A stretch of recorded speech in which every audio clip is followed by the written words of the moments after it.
Bonjour, voilà, j'ai le plaisir de vous présenter le corrigé du croquis de géographie, la maîtrise de l'eau en Égypte, un défi majeur. Mais avant de vous présenter ce corrigé, j'aimerais insister sur le fait qu'il faut toujours commencer par le PDF, c'est-à-dire le papier, c'est-à-dire ce qui est écrit. Pourquoi? Vous allez le voir tout de suite. Le PDF, c'est la première étape de cet apprentissage pas à pas.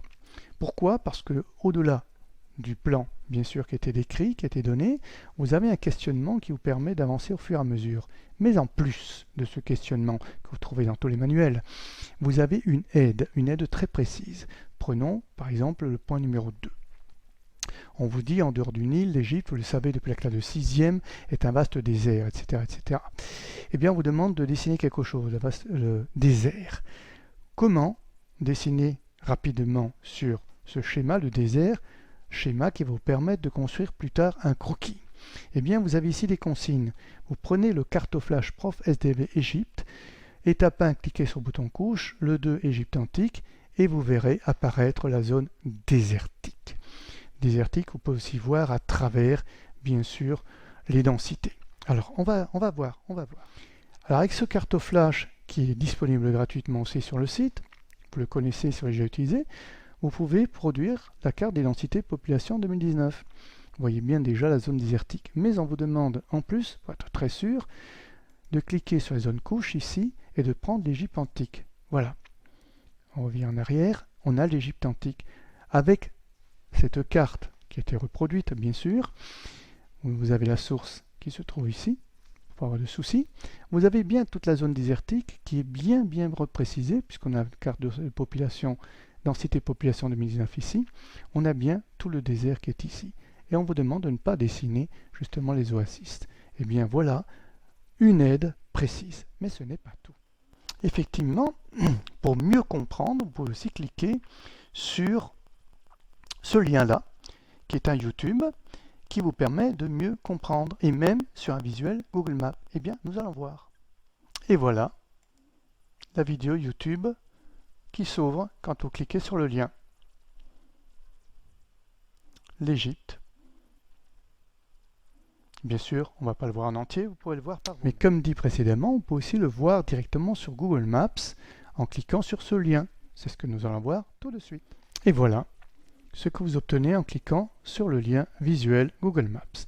Vous avez bien ici l'Égypte.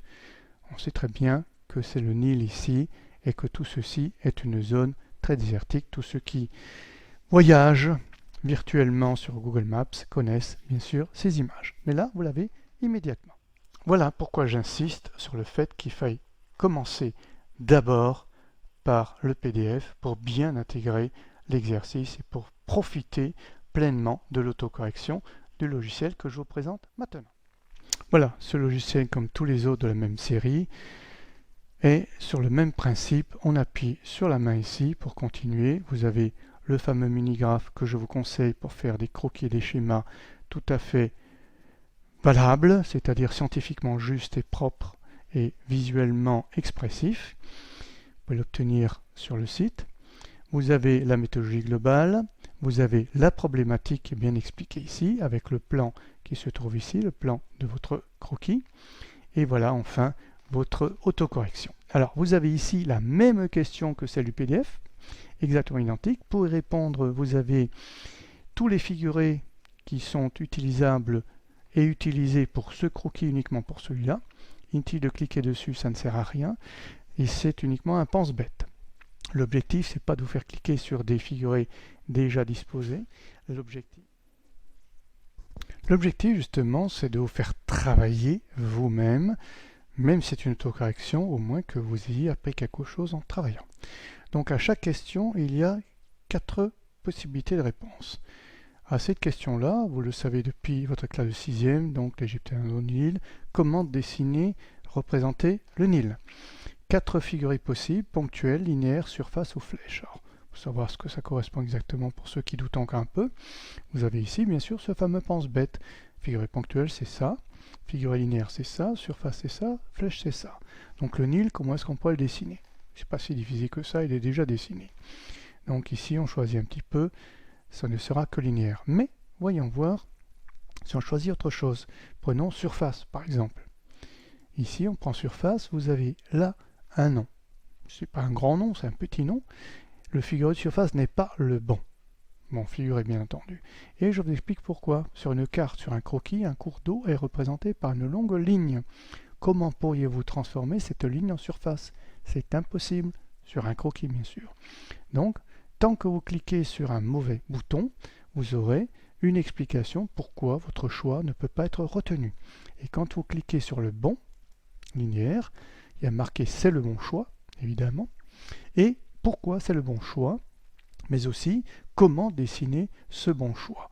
Il est bien sûr représenté, mais vous avez ici l'explication. Pour bien mettre en évidence cette ressource majeure, il faut accentuer le tracé d'une île avec un bleu profond et une ligne assez épaisse. Il faut bien mettre en évidence ce fleuve sur votre croquis, car c'est le cœur de votre sujet. C'est ça le pas à pas, c'est ça l'apprentissage. Ce n'est pas seulement de jeter comme ça sous vos yeux des figurés, des croquis, des dessins, c'est de vous expliquer comment vous devez le faire sur votre feuille de papier et pourquoi c'est comme ça et pas autrement. Alors vous avez bien sûr donc cette explication, je l'ai dit, le figuré est dessiné sur votre croquis et vous avez ici la légende qui se construit. Toujours, n'oubliez pas la possibilité d'en tirer des schémas, contour schématique ici, excusez-moi, le contour schématique vous savez le dessiner. Sinon, vous avez toujours les carreaux de cahier pour vous aider. Et comment tracer le Nil avec un contour schématique que vous pouvez reproduire et des carreaux de cahier pour vous repérer. Pour le moment, on n'en a pas besoin. Puisque vous avez tout trouvé, vous avez un bouton qui s'est affiché ici. Cliquez pour continuer. On va donc continuer. Et donc, en continuant, s'affiche la deuxième question de votre PDF aussi. Alors, je vous rends attentif au fait que, vous avez vu, on a choisi donc le Nil, un figuré linéaire, c'était celui-là, dans ce pense-bête, il n'a pas disparu. Alors vous allez me dire pourquoi il n'a pas disparu? Il aurait pu disparaître. C'est facile à faire en informatique. Eh bien non, il ne va pas disparaître parce qu'il s'agit ici d'un pense-bête. Ce sont tous les figurés utilisés pour votre croquis. Si je les enlève au fur et à mesure, quand vous arriverez vers la fin, il vous restera 2 ou 3. Alors ce n'est plus un apprentissage. Vous n'allez plus chercher quel est le figuré à mettre dessus, vous allez cliquer tout simplement sur celui qui reste. Alors que là, même si vous avez déjà utilisé, ça vous oblige à vous poser la question, est-ce qu'il ne serait pas utilisé 2 fois celui-là? Eh oui, parfois un figuré peut être utilisé 2 fois le même. C'est la raison pour laquelle c'est un apprentissage. Vous allez apprendre et vous allez aimer à faire des croquis et vous n'allez pas jouer. C'est ce que je déteste. Apprendre en s'amusant. Ça n'existe pas. On peut prendre beaucoup de plaisir en apprenant, mais je ne pense pas que l'on puisse s'amuser et apprendre. Voilà, donc ici c'est exactement pareil. Donc en dehors du Nil, il y a bien des oasis, c'est ce que je vous explique tout à l'heure. Qu'est-ce que ça va être? Ponctuel, linéaire, surface. Ici, ce sera surface. Et vous avez zone désertique dessinée. Alors c'est tout au long. Vous ne pouvez pas aller directement à la fin, c'est pas possible, sinon ce ne serait pas un apprentissage. En revanche, vous pouvez revenir en arrière si vous pensez que quelque chose vous a échappé. Vous pouvez revenir en arrière, c'est-à-dire à l'étape précédente. Voilà. Voilà, donc nous sommes revenus à la première phase, bien sûr, toujours dessiner le Nil, on le sait que c'est en linéaire, et on va poursuivre, comme ça, on va poursuivre jusqu'à la fin. Mais cette vidéo ne va pas aller jusqu'à la fin, pour une raison très simple, c'est un apprentissage, et vous ne devez pas être devant un écran et admirer comment on fait un croquis. Vous devez le faire par vous-même, puisque le logiciel est gratuit.